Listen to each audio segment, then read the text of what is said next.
Agatha startled in her chest. What? Oh, um. What does Agatha think about what? Tedros asked as he sat back down. Agatha, Sophie, and Ryan sprang to him. Nothing, they said. Foster circled the tables. The first course had arrived. After dinner, they walked through the darkest parts of the forest towards Marian's arrow, the four of them together. Agatha had her arm hooded in Tedros as Ryan and Sophie cuddled on the sandy path ahead of them. I'm going to bust out of these clothes, said Tedros with a burp. I've never eaten so much in my life, Agatha moaned, feet shuffling lazily. Even Sophie had dessert. Sophie, she ate all three. What do you mean, all three? All six. She ate mine too, Ryan called out, pecking Sophie on the cheek. I don't care if I have to do yoga in a steam room for 8 hours tomorrow and juice fast for the rest of my life, Sophie said, wobbly-legged and foot drunk in Ryan's arms. It was worth it. And that is how a witch is felt, Tedros whispered to Agatha. Gourmet dining. Agatha nestled into his chest as they watched Sophie and Ryan kissing intensely. I remember when we were like that, Agatha sighed. What do you mean, were?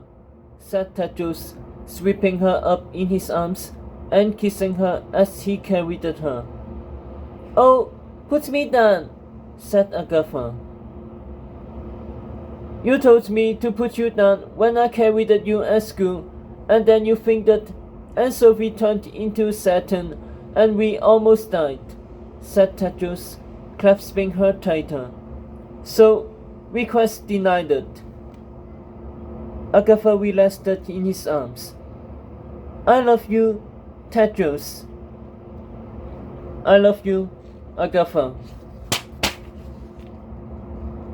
You love me even though sometimes I try to control things too much, she said.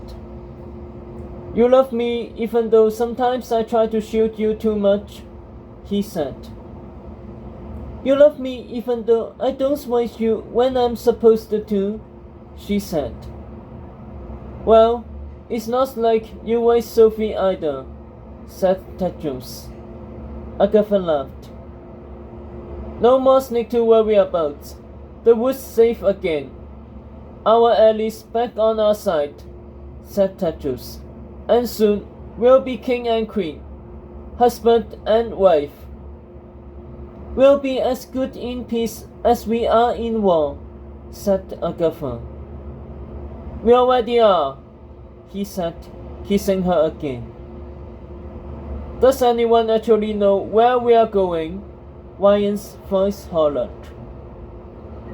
Tedros lifted his lips off Agatha's.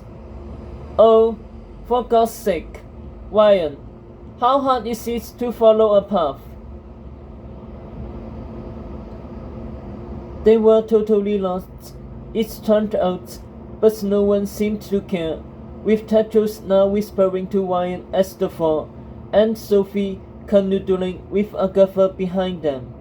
Fairy lights flickered occasionally over their heads as if to assure them they were perfectly safe, despite the fact the emerald forest had turned ink black and they could hardly see each other's shadows anymore.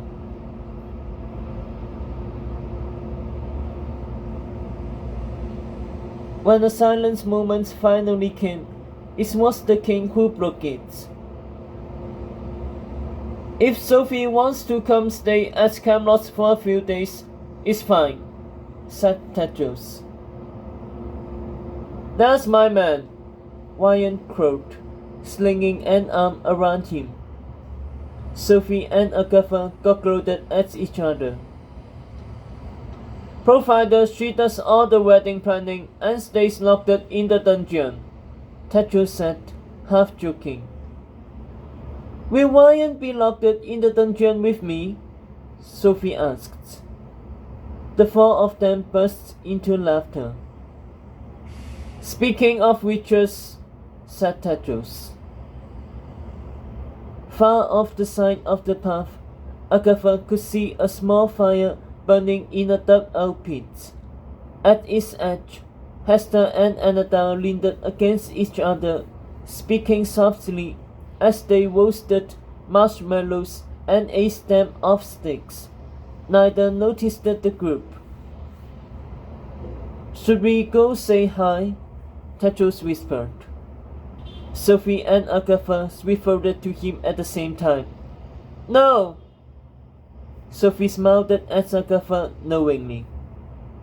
Let them be, said Sophie. The witches weren't the only ones taking sanctuary in the forest. As the foursome went on, they spotted a tent made out of a bed sheet, surrounded by melting wax candles, lighting up two shadows inside the tent, kissing and giggling. Now, this we have to see, Sophie said. She sashayed into the thicket and pulled open the tent. Hot and Nicola tumbled out. I told you I heard someone, Nicola said.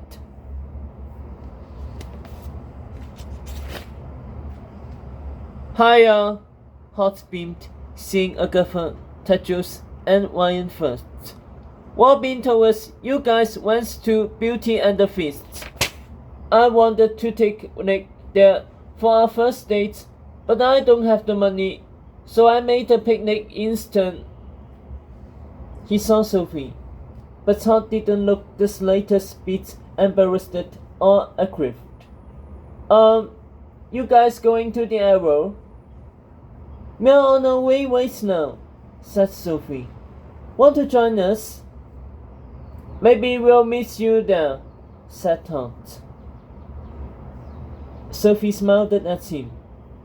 No pressure. She turned to his new girlfriend. Oh, and Nicola, I used one of Robin's mask crowds to send a message to your father in Gafferden and let him know you'll be home for Christmas. Nicola goggled at her. Oh, you did?